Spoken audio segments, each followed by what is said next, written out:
Hurricane Maria slammed into southeastern Puerto Rico as a Category 4 storm with the potential to inflict $30 billion in damages just 2 weeks after Irma ravaged the cash-strapped island.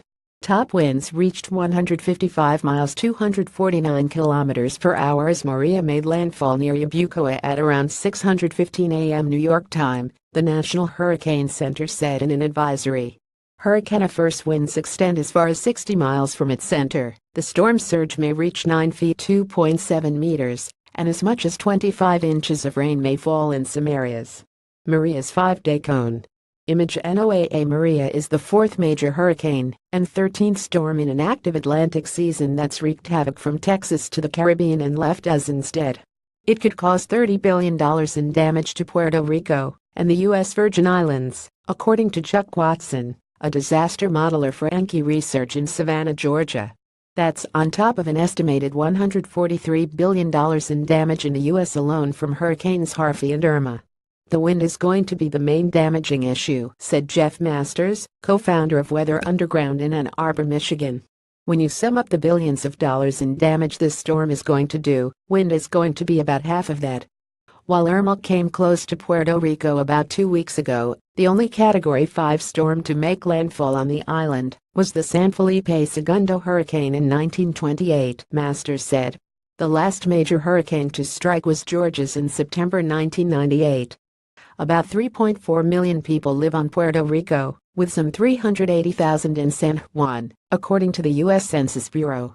If you are in a flood zone or wood house, your life is in danger, Puerto Rico's Governor Ricardo Rossello told residents as Maria approached. There has never been an event like this in our history in the last 100 years. Relief and recovery efforts may be slowed by the island's weak finances. Puerto Rico filed for bankruptcy in May after years of economic decline, while a series of defaults has effectively left it unable to raise money in the capital markets. Its aging government and electric utility operates under court protection from creditors. Puerto Rico's emergency fund stood at about $32 million before Irma passed through, and tens of thousands remain without power after that storm. Pit of despair. Maria could plunge their not all that robust electric grid into a pit of despair, Watson said. Before striking Puerto Rico, Maria's eye swept Dominica in the Leeward Islands overnight Monday into Tuesday, tearing homes apart and washing out roads on the island. It is devastating, indeed, mind-boggling, Roosevelt Scarrett, Dominica's prime minister, said in a statement. The Eastern Caribbean nation with a population of 75,000 has lost all what money can buy and replace, he said. Scarrett said he was rescued after the roof of his house was torn off by the storm. According to an AM Best report, Maria could test the financial strength of Caribbean and Puerto Rico insurers.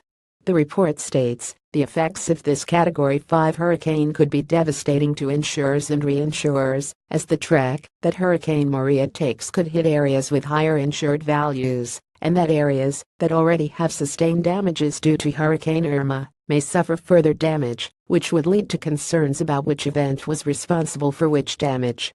In addition, reinsurance limits after Hurricane Irma need to be reinstated, and although most companies have automatic reinstatement coverage to protect against a second event, not all companies are prepared to cover a third.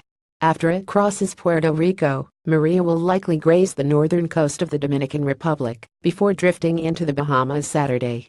Officials in the Dominican Republic placed the entire country on alert and said they will evacuate citizens in low-lying communities along the eastern and northern coasts, which are expected to receive the brunt of Maria's impact. A hurricane warning is in place for Puerto Rico, Culebra, Vix, the U.S. and British Virgin Islands, Cabo Engano to Puerto Plata in the Dominican Republic, Turks and Caicos Islands in the southeastern Bahamas. A tropical storm warning is posted for Saba and St. Martin. Most long-range models keep Maria away from the U.S. coastline after it passes through the Caribbean and the Bahamas this week, said Shane Mill, a meteorologist with MDA Weather Services in Gaithersburg, Maryland. But I am not comfortable saying the entire East Coast is out of the woods yet. Hurricane forecast models don't deal well with multiple storms, Masters said.